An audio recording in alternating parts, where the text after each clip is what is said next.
ඔන්න ඉතින් යාළුවනේ වෙනදා වගේම අදත් ඔයාලා හැමෝම මගේ නිව්යෝර්ක් කිචන් එකට හරිම ආදරයෙන් පිළිගන්නවා.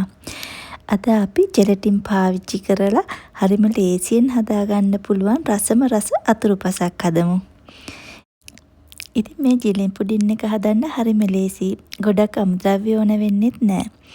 එහෙනම් අපි ඉක්මනින්ම බලමු කොහොමද මේ ජෙලි පුඩින් එක හදාගන්නේ, ඒ වගේම මොනවද ඕන කරන්නේ කියලා. ඉතින් මේ විදියට හරිම පොඩි අමුද්‍රව්‍ය ටිකක් තමයි අපිට ඕන කරන්නේ. මෙතන තියෙනවා ග්‍රෑම් 400ක පොඩි ටින්කිරි ටින් එකක්. තව සාමාන්‍ය මේ විදිහේ ජෙලි පැකට් එකක්. ඒ වගේම තව කොළ පාට ලයිම් ජෙලි පැකට් එකකුයි, රතු පාට ස්ට්‍රෝබෙරි ෆ්ලේවර්ඩ් ජෙලි පැකට් එකකුයි. ඒ වගේම තව අපිට මේ ජෙලි එක සෙට් කරගන්න මේ වගේ මෝල්ඩ් එකක් ඕනේ. අපිට මේ වගේම භාජනයක් අවශ්‍ය නැහැ. ඒත් මේ වගේ මෝල්ඩ් එකක් තියෙනවා නම් අපි හදාගන්න ජෙලි එක ගොඩක් ලස්සනයි. මුලින්ම අපි මේ ජෙලි පැකට් එක හදාගමු.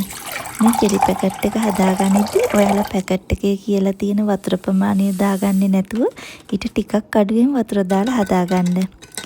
මම මේ ගත්ත ජෙලි පැකට් එකේ තියෙන්නේ සීතල වතුර කෝප්ප එකකට ජෙලි පැකට් එක දිය කරගෙන ඊට පස්සේ උණු වතුර කෝප් එකක් දාගන්න. ඒ වුණාට මම සීතල වතුර කෝප්ප භාගයක් විතර දාගෙන උණු වතුරත් කෝප් එකකට වඩා අඩුවෙන් තමයි දාගෙන මේ ජෙලි ටික හදාගන්නේ.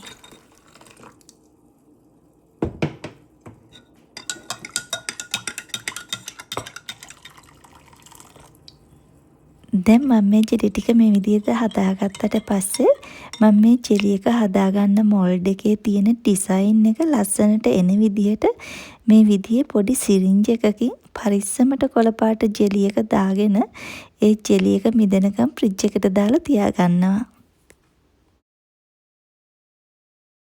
දැන් මම ඒ දාගත්ත ජෙලි ටික මිදෙනකම් මම හදාගත්ත මේ ජෙලි වලින් කොටසක් මේ විදියට පොඩි කන්ටේනර් එකකට දාලා ඒ ජෙලි ටික සෙට් වෙනකම් ෆ්‍රිජ් එකට දාලා තියාගන්නවා. දැන් අපි දාගත්ත කොළ පාට ජෙලි ටික හොඳට සෙට් වෙලා තියෙන්නේ. දැන් මම රතු පාට ජෙලි ටිකකුත් මේ කොළ පාට ජෙලි අතරින් තියෙන ඩිසයින් එකට පරිස්සමට දාගෙන ආයෙමත් මේ ජෙලි ටිකත් සෙට් වෙනකම් ෆ්‍රිජ් එකෙන් තියාගන්නවා.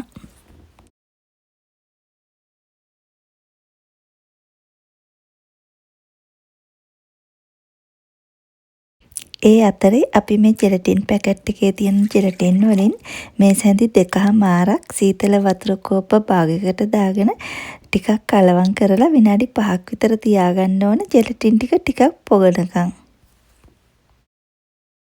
දැන් විනාඩි 5කට පස්සේ ජෙලටින් ටික මේ විදියට හොඳට පොඟලා තියෙන්නේ. දැන් අපි මේ ජෙලටින් වලට නටන උණු වතුර කෝප්පයක් දාගෙන ජෙලටින් ටික හොඳට දිය කරගන්න ඕනේ. දැන් මම ටින්කිරි ටින් එකේ ටින්කිරි ටිකත් වෙනම බෝල් එකකට දාගෙන දිය කරගත්ත ජෙලටින් ටිකක් දාගෙන වැනිලා තේ හැඳි එකමාරකුත් දාගෙන හොඳට කලවම් කරගන්නවා. දැන් අපි මේ විදියට හදාගන්න මේ ජෙලි එක හොඳටම නිවෙනකන් තියාගන්න ඕනේ. මේ විදියට ටින්කිරි දාලා හදාගත්ත මේ ජෙලි එක හොඳටම නිවුනට පස්සේ මේ ජෙලි එකෙන් පොඩි තට්ටුවක් කලින් ජෙලි තට්ටුවට උඩින් දාලා ආයෙමත් පැය භාගයක් විතර ෆ්‍රිජ් එකෙන් තියලා සෙට් කරගන්න ඕනේ.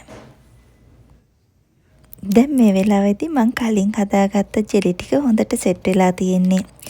මම මේ ජෙලි ටික කුඩා කොටු වලට කපා ගන්නවා.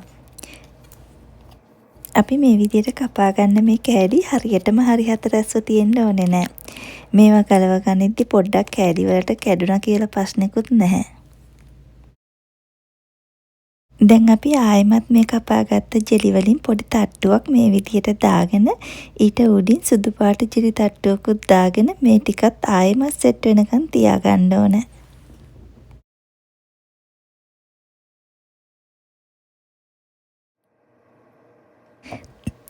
ඒ ජෙලි තට්ටුවක් සෙට් වුණාම මම ආයෙමත් කොළ පාට ජෙලි තට්ටුවකුත් දාගෙන ඒ ටිකත් සෙට් වුණාම ඊට උඩින් සුදු පාට ජෙලි තට්ටුවකුත් දාගෙන ආයෙමත් ඊට උඩින් රතු පාට ජෙලි තට්ටුවකුත් දාගන්නවා.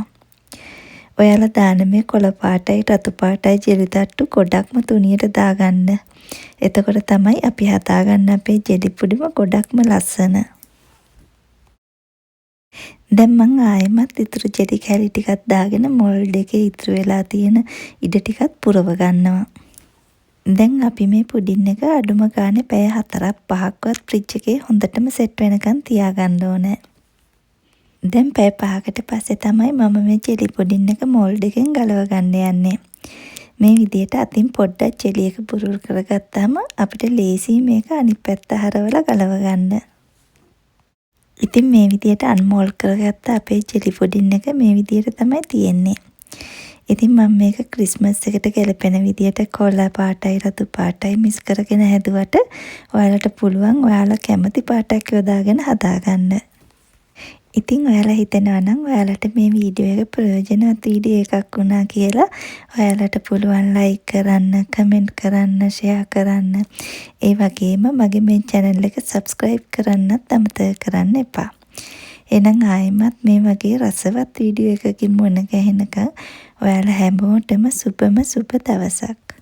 යාළුවොත් එක්ක ෂෙයා කරන්න.